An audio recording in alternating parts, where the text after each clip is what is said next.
విశాఖలో నకిలీ ఏసీబీ అధికారి పేరుతో వ్యక్తి కలకలం సృష్టించాడు. స్థానిక ఎమ్మెల్యే పేరు చెప్పుకొని దందాలు చేస్తున్న నకిలీ ఏసీబీ అధికారి బలగం సుధాకర్ ను పోలీసులు అదుపులోకి తీసుకున్నారు.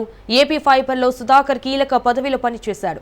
గతంలో జీవీఎంసీ జోన్ 2లోని ఏసీబీ అధికారినంటూ సొంత పనులు చేసుకున్నాడు బలగం సుధాకర్. శ్రీకాకుళం జిల్లా పాతపట్నం నుండి విశాల్ ఓల్డ్ డైరీ ఫారంలో సుధాకర్ నివాసం ఉంటున్నాడు. అయితే ఏసీబీ నకిలీ అధికారి వ్యవహారంలో మహిళ ఆర్ఐఆర్ తీరుపై ఆరోపణలు కూడా వచ్చాయి.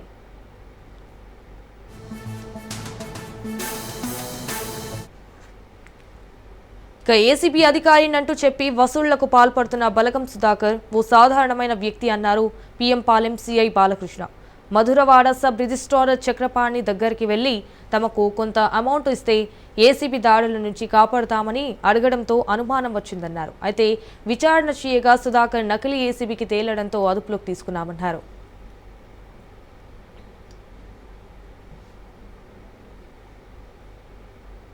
అలాగే సుధాకర్ అనే ఒక వ్యక్తి 48 ఇయర్స్ అండి. ఈయన ఓల్డ్ డైరీ ఫార్మ్ ఏరియాలో ఉంటారు. మన sub register office Madhurawada office కి వెళ్ళి సబ్ రిజిస్టర్ చక్రపాణి గారి దగ్గరికి వెళ్ళి మీ మీద ఏసీబీ దాడులు జరగడానికి అవకాశం ఉంది మీరు అన్నట్టు ఆయనకి బెదిరించడం జరిగితే ఆ విషయమై ఆయన మాట్లాడిన తర్వాత ఈయన వెళ్ళి మాకు కొంత డబ్బులు ఇస్తే మీ మీద ఏ కేసులు లేకుండా చేస్తాం అని చెప్పాడు. చెప్తే సబ్ రిజిస్టర్ గారికి అనుమానం వచ్చి మాకు సరే ఏమైనా ఫేక్ ఏసీబీ లాగా ఉన్నారని అంటే మాకు ఇన్ఫర్మేషన్ ఇవ్వగానే వెళ్ళడం నిన్న వెళ్ళి ఆయన్ని తీసుకురావడం జరిగింది. విచారిస్తే ఆయన ఎటువంటి ఏసీబీ గట్ట ఏం కాదండి, ఆయన నార్మల్ పర్సనే. ఆయన బెదిరించి డబ్బులు తీసుకుందామనే ఉద్దేశంతో చేశారు. ఇది చేస్తున్న క్రమంలోనే ఆయన పక్కన ఉంటున్నప్పుడు ఒక లేడీ అని ఎవరికి ఫోన్ చేశారు, ఒక నెంబర్ కి. ఆ నెంబర్ ఫోన్ చేసి మీరు మాకు సుధాకర్ చెప్పినట్లు చేయండి, చేస్తే మీ మీద ఎటువంటి కేసులు లేవని ఆవిడ హామీ ఇచ్చారని అంటున్నారండి. ప్రస్తుతానికి ఆ లేడీని కూడా అదుపులో తీసుకున్నాం, విచారిస్తున్నాం. వీళ్ళందరూ కూడా కోర్టుకు తరలిస్తాం.